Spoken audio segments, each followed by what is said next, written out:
Hello students. Warm welcome to you all in yours official channel of the Proactive Academy Kishanganj. तो आज हम लेकर के आए हैं most important topics for your CBSE boards exam class 10 science for this current session 2023। आशा करते हैं कि और सब सब्जेक्ट्स का एग्ज़ाम जो है अच्छा गया होगा। उर्दू का पेपर हो चुका है, किसी का और सब सब्जेक्ट का पेपर हो चुका है। आशा करते हैं कि बहुत अच्छा गया होगा।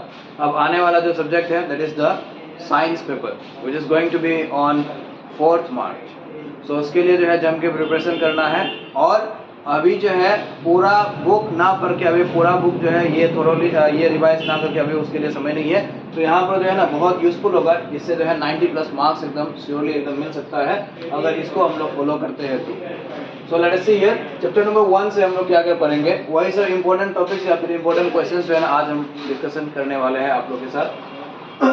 तो एक ये क्वेश्चन जो है ना केमिकल इक्वेशंस को बैलेंस करने वाला इक्वेशन। केमिकल इक्वेशन जो है 2-3 केमिकल इक्वेशन दे देगा और उसको जो है ना बैलेंस करने के लिए कहा जाएगा। ये क्वेश्चंस बहुत ट्रेंडिंग में है।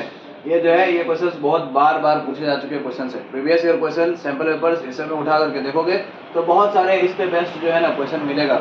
केमिकल इक्वेशंस को बैलेंस करना 2 और 3 मार्क्स में जो है ना ये पूछे जाते हैं। So from your examination point of view this thing is going to be important. उसके बाद जो है फिर टाइप्स ऑफ रिएक्शंस जो है, टाइप्स ऑफ रिएक्शन में combination, decomposition, displacement, double displacement, precipitation, ये सब जो रिएक्शंस है इसमें से सबसे ज़्यादा इंपॉर्टेंट जो है ना ये डिकम्पोजिशन रिएक्शन होता है। डिकम्पोजिशन रिएक्शन और डिकम्पोजिशन रिएक्शन जो है ना इसमें भी जो सबसे ज़्यादा इंपॉर्टेंट होता है वो होता है हीट के द्वारा जो डिकम्पोजिशन रिएक्शन किया जाता है, यानी कि थर्मल डिकम्पोजिशन रिएक्शन। तो इसका एक एग्जांपल याद रख लो, जैसे कि कैल्शियम कार्बोनेट जो है उस पर हम लोग हीट अप्लाई किए तो वो ब्रेक डाउन होगा किस चीज़ में? कैल्शियम कार्बोनेट जो है इसमें हम लोग इस पर अगर हम लोग हीट अप्लाई किए so it will break down to calcium oxide and carbon dioxide, है ना। यह है थर्मल डिकम्पोजिशन रिएक्शन। फिर जाकर के एक और भी चीज़ होगा सिल्वर क्लोराइड, सिल्वर ब्रोमाइड का भी होगा। तो ये भी जो है ना कई बार एग्जाम में पूछे जा चुके हैं। सिल्वर क्लोराइड और सिल्वर ब्रोमाइड जो है इस पे अगर लाइट पड़ता है तो ये ब्रेक डाउन हो जाता है सिल्वर और क्लोरीन मॉलिक्यूल्स में। उसके बाद जो है सबसे इम्पोर्टेंट जो है यहाँ पर ये दोनों से भी ज़्यादा इम्पोर्टेंट जो है that is electrolysis of water वाला जो एक्सपेरिमेंट है ना, इलेक्ट्रोलाइसिस ऑफ वाटर वाला एक्सपेरिमेंट, ये वाला चीज जो है ना देख लेना बहुत इंपॉर्टेंट है। इलेक्ट्रोलाइसिस ऑफ वाटर, इस पे बेस्ट बहुत सारे क्वेश्चंस आ चुके हैं exam. Double displacement reaction, precipitation reaction, ये तो देखना ही है। सपोज फॉर एग्जाम्पल जो है ये potassium iodide plus silver nitrate, इसको हम लोग रिएक्ट करवाएं तो यहाँ पर क्या होगा, ये पोटेशियम जो है नाइट्रेट के साथ रिएक्ट करेगा, ये सिल्वर जो है आयोडीन के साथ रिएक्ट करेगा। सो it will form silver iodide और प्लस क्या बनेगा, सिल्वर आयोडाइड और फिर पोटेशियम नाइट्रेट K2NO3, है ना, potassium nitrate sorry KNO3, potassium nitrate बनेगा। तो यहाँ पर जो है ना प्रेसिपिटेट कौन सा है, यहाँ पर प्रेसिपिटेट ये जो सिल्वर क्लोराइड है this is the white colour precipitate, white PPT, ठीक है। येलो प्रेसिपिटेट भी एक बार बनता है, वो भी देख लेना। येलो प्रेसिपिटेट कहाँ पर बनता है, बुक में है। तो ये प्रेसिपिटेशन रिएक्शन ये जो है ज़्यादा इंपॉर्टेंट है। अब कुछ रिएक्शन दे देगा 2-3 रिएक्शन और उसमें बोलेगा कि कौन सा सब्सटेंस ऑक्सीडाइज हुआ है, कौन सा सब्सटेंस रिड्यूस हुआ है। ऑक्सीडाइजिंग एजेंट निकालो, रिड्यूसिंग एजेंट निकालो, ये भी चीज़ इंपॉर्टेंट है। इसके बाद चैप्टर नंबर 2 में आते हैं केमिकल प्रॉपर्टीज ऑफ एसिड। जो है एसिड क्या है, बेस क्या है, ये सब तो पूछने वाला नहीं है। कभी कभार जो है लेकिन इंडिकेटर से रिलेटेड क्वेश्चन पूछ लेते हैं। इंडिकेटर्स के बारे में अगर पूछेगा ना तो देखो इंडिकेटर से रिलेटेड 3 ही इंडिकेटर का पूछ सकता है। एक तो मिथाइल ऑरेंज पूछ सकता है, फिर दूसरा जो है फेनोप्थालिन पूछ सकता है। फेनोप्थालिन एसिड में कैसा कलर होता है, बेस में कैसा कलर चेंज होता है, ये पूछ सकता है। और इम्पोर्टेंट जो है वो तो हमेशा एज यूजुअल लिटमस इम्पोर्टेंट रहेगा, ठीक है। अगर इंडिकेटर से क्वेश्चन पूछते हैं तो लिटमस से मोस्ट प्रोबेबली क्वेश्चन पूछेगा। मिथाइल ऑरेंज और फेनोप्थालिन जो है ना इसका बहुत कम चांस है आने का। और टर्मरिक वो सब क्या है वो सब तो नहीं पूछेगा। अब देखो केमिकल प्रॉपर्टीज ऑफ एसिड में जो है एसिड अगर मेटल के साथ रिएक्ट करता है दे देगा कुछ इस तरह से दे देगा। सपोज फॉर एग्जांपल देखो कंप्लीट द क्वेश्चन में दे देगा complete the following chemical reaction, complete करो, complete the following chemical reaction. एक ऐसे करके दे दिया HCl दे दिया है, और यहाँ पर ये सोडियम दे दिया। यहाँ पर क्या बनेगा? बहुत आसान वाला हम बोल रहे हैं, सोडियम या फिर यहाँ पर जो है ना मैग्नीशियम दे दिया है, तो यहाँ पर क्या बनेगा? ये कंप्लीट करो। इस तरह का क्वेश्चन भी आते हैं एग्जाम में। CBSE में जो है छोटे छोटे क्वेश्चन इस तरह के आएंगे, है ना, छोटे छोटे आंसर लिखना है, बहुत आसान भी होता है। तो यहाँ पर क्या होगा? बहुत आसान है। ये मैग्नीशियम जाकर के हाइड्रोजन को जो है क्या कर देगा? डिस्पर्स कर देगा, और ये बन जाएगा मैग्नीशियम क्लोराइड, और ये हाइड्रोजन जो है, हाइड्रोजन गैस भी इधर रिलीज हो गया। तो इस तरह से जो है एसिड प्लस मेटल रिएक्ट करके क्या बनता है वो पूछ सकता है। एसिड प्लस बेस रिएक्ट करके क्या बनेगा? एसिड प्लस बेस रिएक्ट करके क्या बनेगा? सॉल्ट बनेगा, और फिर क्या बनेगा? वाटर बनेगा। अब acid plus non metal oxide, non metal oxide क्या होता है? बेसिक नेचर का होता है ना, सॉरी एसिडिक, ये तो मेटल ऑक्साइड होना चाहिए। एसिड प्लस मेटल ऑक्साइड, तो ये मेटल ऑक्साइड कैसा नेचर का होता है? बेसिक नेचर का होता है। तो ये एसिड और बेस रिएक्ट करके फिर क्या बनेगा? फिर बनेगा फिर से सॉल्ट एंड वाटर ही बनेगा। तो यहाँ पर एसिड और मेटल ऑक्साइड है, तो सॉल्ट एंड वाटर ही बनेगा, ये वाला चीज। फिर पीएच पे बेस्ड क्वेश्चन दे देगा। एनसीईआरटी में भी क्वेश्चन है, दो सॉल्यूशन है, एक का पीएच वैल्यू 6 है, एक का पीएच वैल्यू 8 है। इस तरह से कौन ज्यादा एसिडिक है, कौन ज्यादा बेसिक है, किसमें ज्यादा हाइड्रोजन आयन प्रेजेंट है, किसमें ज्यादा हाइड्रोक्साइड आयन प्रेजेंट है, ये सब वाला क्वेश्चन जो है ना, वो सब वाला क्वेश्चन इसमें यहाँ पर आते हैं। एंड का स्टिंग जो है, एंड का स्टिंग में कौन सा एसिड होता है? फॉर्मिक एसिड होता है। तो यहाँ पर जो है ना बेकिंग सोडा हम लोग रब क्यों करते हैं, ये यहाँ पर पूछे जाते हैं कि बेकिंग सोडा रब क्यों किया जाता है। एंटासिड, एंटासिड में जो है ना कौन सा बेस होता है? एंटासिड क्या होते हैं? What are antacid? Write the action और effect of antacid during acidity. तो एंटासिड में क्या होगा? Milk of magnesia, milk of magnesia को हम लोग मैग्नीशियम हाइड्रोक्साइड भी कहते हैं। ये बेसिक नेचर होता है, हम लोग खा लेते हैं तो पेट में एसिडिटी जो है उससे क्या होता है? न्यूट्रलाइज हो जाता है। तो इसका इफेक्ट एंटासिड का जो है ना, एंटासिड का इफेक्ट या फिर मोड ऑफ एक्शन पूछे जाते हैं। ब्लीचिंग पाउडर, जिसको हम लोग क्या भी कहते हैं, जिसको हम लोग केमिकली कैल्शियम ऑक्सीक्लोराइड कहते हैं।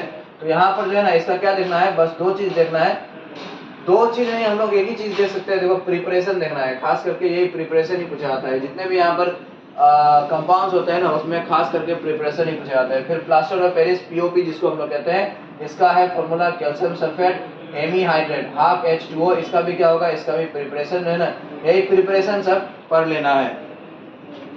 ओके, तो नेक्स्ट आते हैं अभी हम लोग चैप्टर नंबर 3 में, that is metals and non metals में। तो मेटल्स नॉन मेटल्स में जो है ना यहाँ पर कुछ एक्सेप्शंस होगा स्टार्टिंग में, कि जैसे फॉर एग्जांपल एक ऐसा मेटल जो बहुत सॉफ्ट होता है, एक ऐसा नॉन मेटल जो इलेक्ट्रिसिटी कंडक्ट करता है। इस तरह से जो है होगा इलेक्ट्रिसिटी कंडक्ट करने वाला नॉन मेटल, जैसे कि कार्बन है, वहाँ पर जो है ना ये ग्राफाइट नहीं लिख देना है, वहाँ पर कार्बन लिखना है इन द फॉर्म ऑफ ग्राफाइट। इस तरह से जो ऊपर में एक्सेप्शंस है ना, वो चैप्टर का स्टार्टिंग में जो एक्सेप्शंस है वो एक्सेप्शंस है 1-1 मार्क वाला क्वेश्चंस आते हैं, ठीक है ना। मेटल का भी एक्सेप्शन होगा, नॉन मेटल का भी एक्सेप्शन होगा। तो यही सब वाला पढ़ना है कि इलेक्ट्रिसिटी कंडक्ट कौन सा नॉन मेटल इलेक्ट्रिसिटी कंडक्ट करता है, फिर जाकर के जो है कौन सा मेटल सॉफ्ट होता है, कौन सा ऐसा मेटल है जिसका मेल्टिंग पॉइंट बहुत हाई होता है, कौन सा ऐसा मेटल है जिसका मेल्टिंग पॉइंट लो होता है। यही सब वाला पढ़ना है, बहुत ज़्यादा एकदम डीप में जाकर के पढ़ने का जरूरत नहीं है कि कलर वाला डेंसिटी वाला ये सब पढ़ने का जरूरत नहीं है। तो वही एक्सेप्शंस जो है ना कुछ चैप्टर का स्टार्टिंग में जो है वही सब पढ़ लेना है। नेक्स्ट वन देखो, मेटल को अगर हम लोग ऑक्सीजन के साथ रिएक्ट करते हैं तो यहाँ पर क्या फॉर्म होता है? यहाँ पर ये फॉर्म होता है मेटल ऑक्साइड, और वही मेटल ऑक्साइड जो है इसको अगर वाटर के साथ रिएक्ट करवाया जाए मेटल ऑक्साइड के साथ, यहाँ पर क्या भी मेटल ऑक्साइड जो है इसको हम लोग वाटर के साथ रिएक्ट करवाया जाए तो ये क्या बन जाएगा? ये बनेगा मेटल हाइड्रोक्साइड। तो कुछ मेटल्स ऐसे होते हैं जो मेटल हाइड्रोक्साइड जो है ना बनता है। देखो कुछ मेटल्स ऐसे मेटल्स होते हैं जो वाटर के साथ रिएक्ट, कोल्ड वाटर के साथ भी रिएक्ट करने से जो है ना मेटल हाइड्रोक्साइड बन जाता है। जैसे कि जो बहुत हाईली रिएक्टिव एलिमेंट्स होता है, ध्यान में रखना है, सोडियम पोटासियम ये सब, वो जो है कोल्ड वाटर के साथ रिएक्ट करवाने से भी जो है मेटल हाइड्रोक्साइड बन जाएगा। लेकिन कुछ ऐसे एलिमेंट्स होते हैं जैसे कि आयरन हो गया, जिंक हो गया, एल्यूमिनियम हो गया, जो middle of the reactivity series में ना वो सब कुछ है ना एकदम वार्म वाटर के साथ या फिर स्टीम के साथ रिएक्ट करवाना पड़ता है, तब जाकर के जो है मेटल हाइड्रोक्साइड बनता है। और जो एकदम नीचे लेवल में है, रिएक्टिविटी सीरीज के एकदम नीचे में है, जैसे कि हाइड्रोजन का नीचे में है, कॉपर है, सिल्वर है, गोल्ड है, प्लेटिनम है, ये सब को जो है स्टीम या फिर हॉट वाटर के साथ भी रिएक्ट करवाने से कोई फर्क नहीं पड़ता है। तो ये सब चीजें जो है ना ध्यान में रखना है। इस तरह से भी क्वेश्चन जो है ना एग्जाम में पूछे जा चुके हैं। फिर देखो नाइट्रिक एसिड के साथ जो है कोई भी मेटल रिएक्ट नहीं करता है, लेकिन दो ही मेटल है जो रिएक्ट करता है, ये भी जो है ना एग्जाम में पूछे जा चुके क्वेश्चन ये है, मैग्नीशियम एंड मैंगानीज, ये दोनों याद रखना है। आयनिक कंपाउंड्स किसको कहते हैं ये पता ही होगा, metal and non metal react करने से तब जाकर के बनता है। यहाँ पर पॉजिटिव चार्ज नेगेटिव चार्ज दोनों वाला होगा और मतलब पॉजिटिव चार्ज नेगेटिव चार्ज दोनों कंबाइन करके बनेगा आयनिक कंपाउंड। इसका प्रॉपर्टी पढ़ना है, रीजन के साथ पढ़ना है।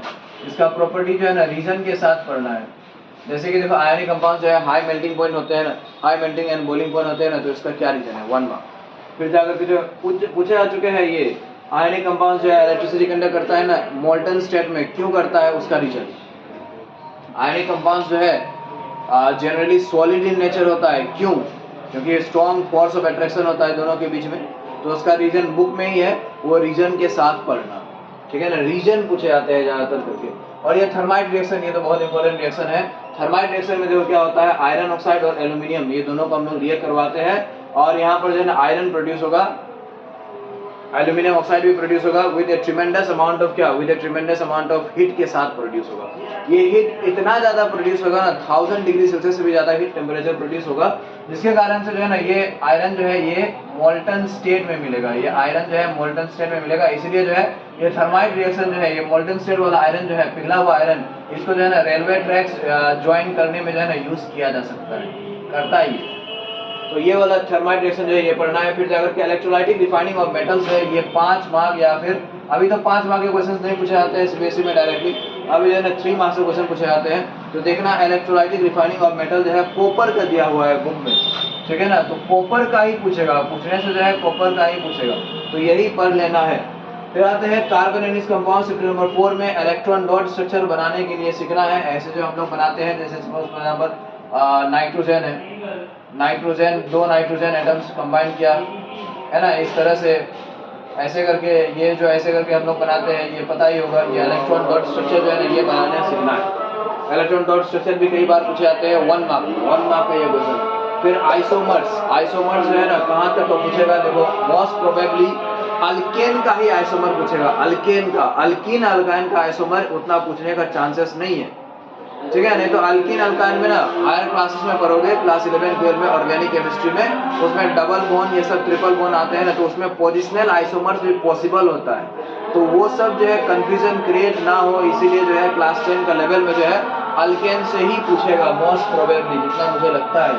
तो आइसोमर्स जो है ये कहाँ तक का आइसोमर पूछ सकता है, ये जो है ना मैक्सिमम हेप्टेन तक का आइसोमर पूछ सकता है, इससे ज्यादा तो कभी नहीं पूछेगा। हेप्टेन भी ज्यादा ही हम बोल दिए, हेक्सेन तक का आइसोमर जैसा तक प्रिपेयर करके जाओ हो जाएगा। हेक्सेन के कितने आइसोमर्स होते हैं, कौन कौन से है लिखो इस तरह से। अब आते हैं देखो कार्बन एंड इट्स कंपाउंड्स जो है ना इसका प्रॉपर्टीज जो होता है, तो यहाँ पर सबसे ज्यादा जो इम्पोर्टेंट है, ये 4 केमिकल रिएक्शन में कार्बन कंपाउंड्स का 4 केमिकल रिएक्शन में सबसे ज्यादा जो है वो है स्टेरिफिकेशन रिएक्शन, ये सबसे ज्यादा इम्पोर्टेंट है। इससे थोड़ा सा कम इम्पोर्टेंट है ये ऑक्सीडेशन वाला रिएक्शन, इससे और थोड़ा सा कम है ये डिहाइड्रेशन ऑफ इथेनॉल, और उससे कम है एडिशन रिएक्शन। ये 4 रिएक्शन जो है एकदम धांसू वाला रिएक्शन है, ये चारों रिएक्शन एकदम बढ़िया से पढ़ना है। सबसे ज्यादा ये स्टेरिफिकेशन रिएक्शन जो है इस पे फोकस करना है, ठीक है ना। ये ऑक्सीडेशन रिएक्शन के लिए हम लोग क्या कौन सा ऑक्सीडाइजिंग एजेंट यूज कर सकते हैं, ये सब भी कभी कभी पूछ लेता है। और ये सब क्वेश्चन जो है ना इतना आसानी से, ये 4 रिएक्शन जो हम बता रहे हैं तो इतना आसानी से तो नहीं पूछता है। ये इस तरह से पूछता है कि एक कंपाउंड है X, जिसका मॉलिक्यूलर फॉर्मूला, इसका मॉलिक्यूलर फॉर्मूला क्या होगा, C2H6O होगा ना। यहाँ पर देखो 2 कार्बन है, हाइड्रोजन कितना है 3 2 5 1 6, तो C2H6O एक कंपाउंड है जिसका मॉलिक्यूलर फॉर्मूला है C2H6O। उसको जो है एक ऑक्सीडाइजिंग एजेंट Y के प्रेजेंस में जो है ना ऑक्सीडाइज किया गया, और यहाँ पर ये बन गया एसिटिक एसिड, एक ऑर्गेनिक एसिड बन गया Z। बताओ नाम से बताओ क्या क्या होता है। इस तरह से ही क्वेश्चन पूछे जाते हैं सीबीएसई में, X Y Z A B C दे करके। तो ये सब क्वेश्चन, ये सब 4 रिएक्शन बढ़िया से एकदम उसी तरह से याद कर लो, ठीक है ना, उससे जो है ना पता चल जाएगा। नेक्स्ट वन मिसेल्स फॉर्मेशन, ये पहले ज्यादा पूछा जाता था, अब जो है उतना ज्यादा तो नहीं लगता है, फिर भी पढ़ लेना। होमोलोगस सीरीज पे बेस्ट क्वेश्चन, होमोलोगस सीरीज पे बेस्ट क्वेश्चन कैसे करके पूछे जाते हैं, कुछ कंपाउंड्स दे देगा और बोलेगा नेमिंग करने के लिए, नेमिंग कुछ कंपाउंड्स दे देगा, उसमें जो है ना सपोज फॉर एग्जांपल यहाँ पर ये दे दिया, ये कंपाउंड है, यहाँ पर ये हाइड्रोजन डाल देना अपने से, यहाँ पर ये दे दिया इस तरह से, देखो ये दे दिया, ये क्या हो गया, हो गया कीटोन है ना, ये 3 कार्बन वाले कीटोन है, क्या हो जाएगा प्रोपानोन, और ये तो बहुत आसान वाला हम दे रहे हैं, ऐसा आसान वाला पूछेगा नहीं, थोड़ा सा जो है ना बड़ा वाला ही पूछेगा। यहाँ पर जो है ऐसे क्लोरीन दे दिया, इस तरह से जो है ना क्लोरीन दे दिया, अब इसका नेमिंग करो, इस तरह वाला क्वेश्चन जो है ना पूछेगा। यही नेमिंग नोमेनक्लेचर से रिलेटेड पूछेगा फंक्शनल ग्रुप का, ठीक है। नेक्स्ट आते हैं अभी लाइव प्रोसेस चैप्टर में, बायोलॉजी पोर्शन में है, केमिस्ट्री खत्म हो गया। तो यहाँ पर लाइव प्रोसेस चैप्टर में 6 जो है, इसमें सबसे पहला जो चीज है ये है कि डिफ्यूजन जो है ना मल्टीसेलुलर ऑर्गेनिजम्स में लाइव प्रोसेस परफॉर्म करने के लिए सफिशिएंट क्यों नहीं होते, ठीक है। ये क्वेश्चन जो है एनसीईआरटी में भी है, लाइव प्रोसेस चैप्टर का 3rd पेज, एनसीईआरटी का लाइव प्रोसेस चैप्टर का 3rd पेज में जो है ना ये पहला क्वेश्चन यहाँ पर मिलेगा, ठीक है ना। तो वो क्वेश्चन जो है वो क्वेश्चन इंपॉर्टेंट है 1 मार्क में। फिर जाकर के स्टोमेटा का डायग्राम जो है ना, डायग्राम कर लेना है, डायग्राम बहुत बार पूछा जा चुका है, डायग्राम बनाना सीख लेना है लेवलिंग के साथ। फिर जाकर के फोटोसिंथेसिस के वक्त जो है ना 3 इवेंट्स होते हैं, वो 3 इवेंट्स क्या क्या है, 4th पेज जैसा में होगा, 4th या 5th पेज में जो है ना इस चैप्टर का होगा, ठीक है ना, कि फोटोसिंथेसिस के वक्त जो है ना जहाँ पर स्टोमेटा है, स्टोमेटा का जस्ट ऑपोजिट वाला पेज जो है ना उसमें होगा, ठीक है ना, साइड जस्ट सामने वाला पेज, ऑपोजिट नहीं, पीछे वाला नहीं, सामने वाला पेज जो है उसमें 3 केमिकल रिएक्शन, उसमें 3 इवेंट्स होगा फोटोसिंथेसिस का, वही 3 इवेंट्स जो है वो है। और केमिकल रिएक्शन, फोटोसिंथेसिस का chemical reaction 1 mark. Hydrochloric acid हमारे स्टमक में जो है इसका क्या रोल होता है, हाइड्रोक्लोरिक एसिड का क्या फंक्शन होता है। हाइड्रोक्लोरिक एसिड के साथ साथ थोड़ा सा म्यूकस का भी जो है ना पढ़ सकते हो, if you want to study mucus का भी जो है ना यहाँ पर पढ़ सकते हो, ठीक है।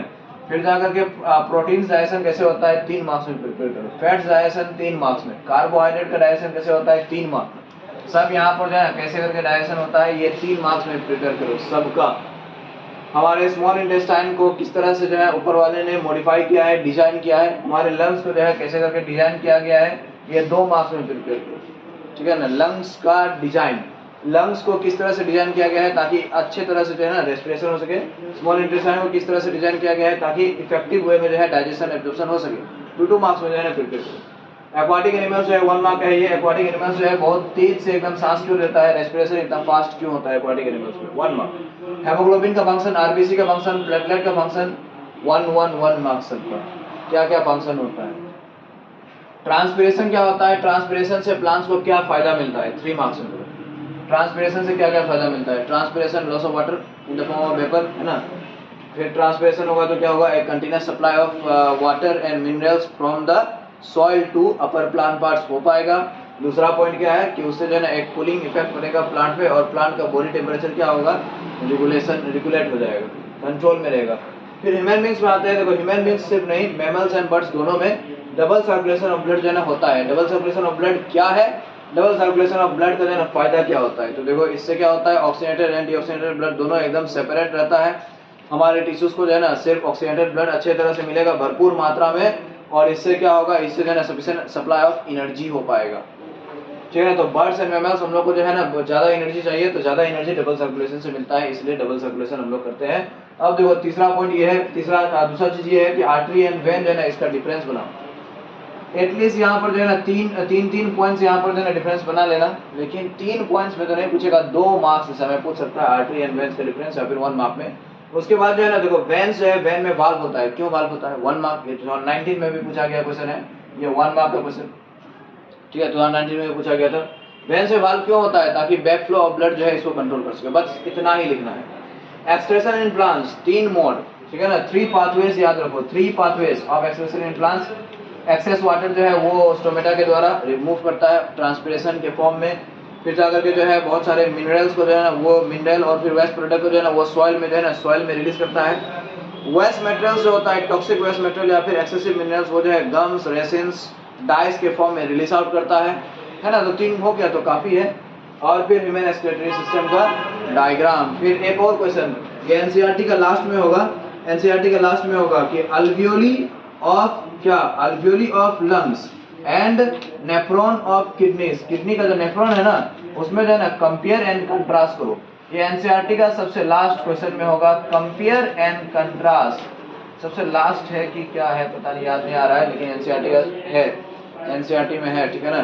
तो compare and contrast the functioning of the alveoli of lungs and nephron of kidney. ये जो है 3 मार्क जैसा में है ना, 3 मार्क जैसा में प्रिपेयर करो, ठीक। अभी नेक्स्ट चैप्टर में आते हैं। ओके, तो चैप्टर नंबर 7 में आते हैं कंट्रोल एंड कोऑर्डिनेशन। जो है पिछले 2 साल से ये चैप्टर जो है ना डिलेटेड था, इस बार जो है हमारे सिलेबस में, तो इसीलिए इस चैप्टर से जो है ना क्वेश्चंस बहुत सारे पूछ सकते हैं, क्योंकि 2 साल जो है ना 2021-22 जो है ना 2 साल यही कोरोना लॉकडाउन के कारण से जो है ये रिलेटेड था ये चैप्टर। तो इस बार तो इससे क्वेश्चन पूछेगा, आशा करते हैं। तो यहाँ पर जो है सबसे पहला जो है साइनाप्स क्या होता है, पढ़े होंगे। साइनाप्स क्या होता है, दो न्यूरॉन्स के बीच में जो जंक्शन होता है, दैट इज साइनाप्स। साइनाप्स में जो है क्या होता है, वो केमिकल इम्पल्स सेटअप होता है ना, केमिकल ट्रांसमिशन होता है, वो सब चीज़ यहाँ पर जो है ये 3 मार्क्स में जो है 3 मार्क्स में प्रिपेयर करना है। न्यूरॉन का डायग्राम पूछे जाते हैं, बहुत बार पूछ चुके हैं, बहुत बार पूछे जाते हैं। रिफ्लेक्स एक्शन क्या है फिर, और फिर यहाँ पर जब रिफ्लेक्स एक्शन करोगे ना, तो रिफ्लेक्स एक्शन और फिर वॉलंटरी एक्शन के बीच में जो है ना डिफरेंस भी पढ़ लेना। रिफ्लेक्स एक्शन और वॉलंटरी एक्शन के बीच में जो है ना डिफरेंस भी पढ़ लेना, ठीक है। हम यहाँ पर लिखे हुए नहीं है।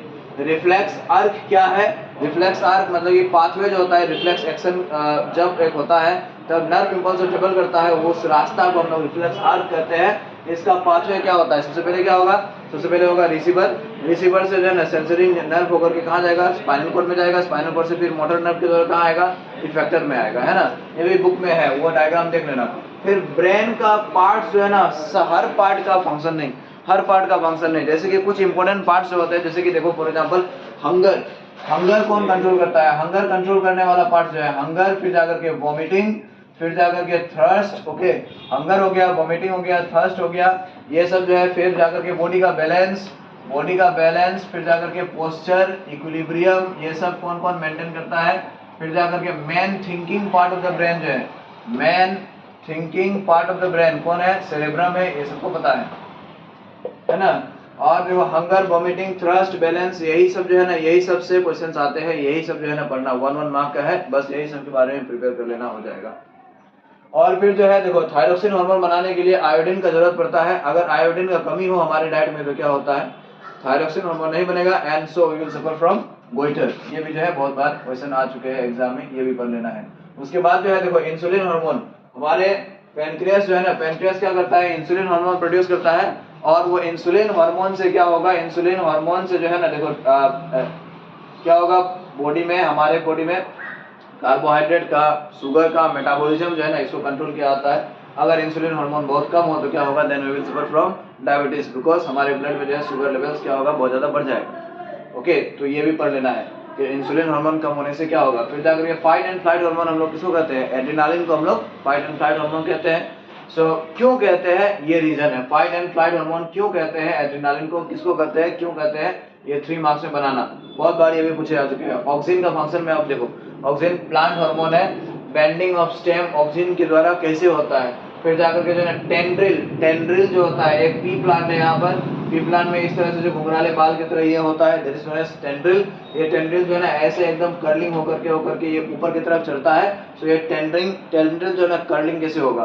फिर केमोट्रोपिज्म का एग्जाम्पल पढ़ लेना, 1 मार्क्स केमोट्रोपिज्म का एग्जाम्पल। फिर जाकर के हाइड्रोट्रोपिज्म और जियोट्रोपिज्म, ये डिस्क्राइब करने वाला एक्टिविटी है, बुक में है कि एक गमला है, गमला को जो है ना ऐसे करके हम लोग, गमला जो है इसको पहले सीधा था, अब इसको हम लोग टेढ़ा कर दिए। टेढ़ा कर देने से देखो, टेढ़ा कर देने से क्या होगा, ये जो स्टेम जो है ना, ये स्टेम तो ऐसे ही ग्रो करेगा, लेकिन ये रूट जो है ना, जो ऐसे करके था पहले, अब क्या होगा, स्टेम ये रूट जो है, रूट इस तरफ ऐसे करके ये ग्रो करने लगेगा। इससे क्या होता है कि ग्रेविटी की तरफ ग्रो कर रहा है। So this is an example to illustrate geotropism, gravity. और हाइड्रोट्रोपिज्म का भी एग्जांपल है बुक में, वो देख लेना। एक चीज यहाँ पर छूट गया था लाइव प्रोसेस चैप्टर से, एक एक्टिविटी है लाइव प्रोसेस चैप्टर में, एक्टिविटी 6.2 होगा शायद, एक्टिविटी 6.2 होगा शायद, ठीक है ना। तो उसमें है कि carbon dioxide is essential for photosynthesis. वो वाला जो एक्सपेरिमेंट है ना, carbon dioxide is essential for photosynthesis, वो जो है ना वो देख लेना। उससे बहुत सारे क्वेश्चंस पूछे जाते हैं, केस बेस्ड वाला क्वेश्चन पूछे जाते हैं, 4 मार्क्स वाला। ओके, ठीक है।